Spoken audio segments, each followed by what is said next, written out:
request how to play Yesterday on guitar by the Beatles. Easy for beginners. Hope you enjoy this video. Remember to like and subscribe. Starting on a G chord. G7. E minor. C chord. And then G with a C, B, A, E minor, B, A, C, G, G.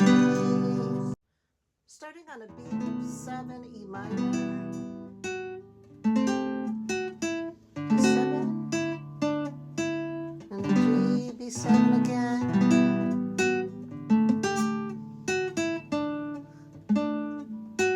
and then G, C, B,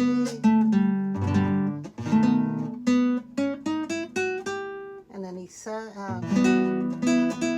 and C, and then C with a G, B, B, A, and then E, B, and one more time.